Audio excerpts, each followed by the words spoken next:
Hello friends, नमस्ते। जब भी हम औरतों की बीमारियों की बात करते हैं तो 95% जो औरतें हैं वो वाइट डिस्चार्ज की प्रॉब्लम को लेके हमारे समक्ष आती हैं। आज मैं आपका ये डाउट निकालूंगी कि वाइट डिस्चार्ज क्या एक बीमारी है, कब ये नॉर्मल है, कब ये अबनॉर्मल है, कब इसको ट्रीटमेंट की ज़रूरत है और कब इसको कंसोलेशन की ज़रूरत है। आज एक एक चीज़ को मैं आपके सामने इन टॉपिक्स को खोलती जाऊंगी ताकि आप इसके बारे में अच्छी तरह से अवेयर हो जाएं।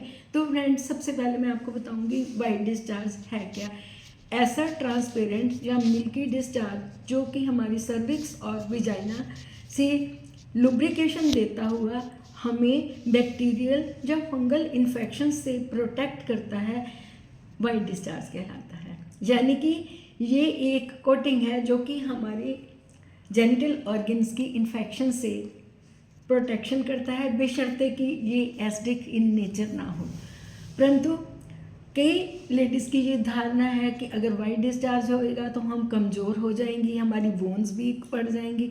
कोई कोई लेडीज़ तो ऐसे करती हैं, वो डॉक्टर से एडवाइस भी नहीं लेती, मेडिकल स्टोर पे जाती हैं या कोई ट्यूब ले लेती हैं या कोई मेडिसिन लेके खाना शुरू कर देती हैं, जो कि बिल्कुल गलत है। तो आज बताती हूँ कि वाइट डिस्चार्ज नॉर्मल का बिफोर पीरियड्स आपके विजाइना से एक सेक्रेशन होती है, वो बिल्कुल नॉर्मल है। ओवुलेशन के दौरान यानी कि मिड में ये डिस्चार्ज स्टिकी सा और बिल्कुल वाटरी होता है, चिपचिपा होता है, ये भी बिल्कुल नॉर्मल है। और जब प्रेगनेंसी होती है, प्रेगनेंसी के जस्ट बाद भी विजाइनल डिस्चार्जेस होते हैं, ये भी नॉर्मल है। इनमें आपको कोई घबराने की बात नहीं है। तो एबनॉर्मल डिस्चार्ज कौन से हैं उस पर बात करते हैं। अगर विजाइनल डिस्चार्ज कर्डी यानी कि थिक सा, बिल्कुल थिक सा, और उसके साथ ईचिंग हो रही है और जो कि आपकी विजाइनल वॉल्स हैं वो रफ सी हो रही हैं, तो ये एक due to fungal infection discharge होगा। इसके लिए हमें ट्रीटमेंट की ज़रूरत होगी।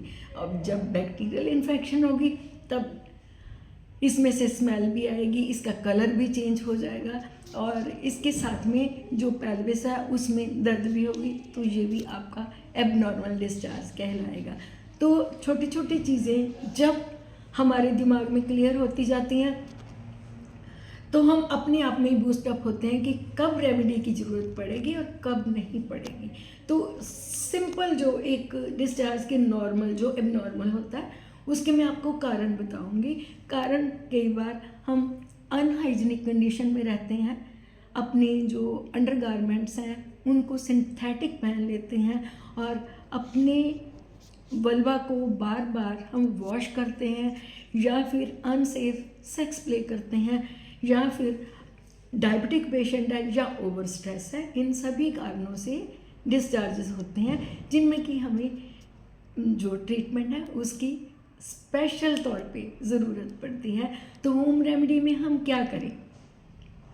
अगर आप सबसे पहले डॉक्टर के पास नहीं जाना चाहते तो हमें ऐसा क्या करना चाहिए?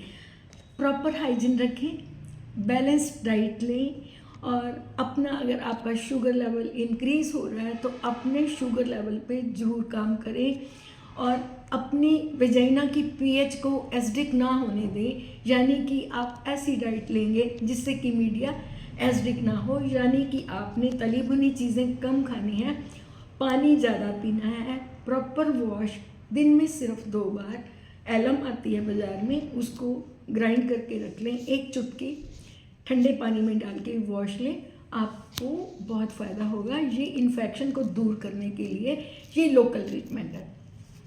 इसके साथ में अगर आप सुपारी पाक लेते हो या अशोक जो प्लांट होता है उसकी छाल का चूर्ण बना के दिन में 2 बार लिया जाता है, तो ये आपको बहुत ज़्यादा फ़र्क डालता है। तो काइंडली इन चीज़ों पे ध्यान रखें। अगर ये चीज़ें आपको अच्छी लग रही हैं, मेरी इन्फॉर्मेशन अच्छी लग रही है, तो आप इस इन्फॉर्मेशन को सेव भी करें, शेयर भी करें, ताकि और भी लेडीज़ को इसके बारे में प्रॉपर जानकारी मिल जाए।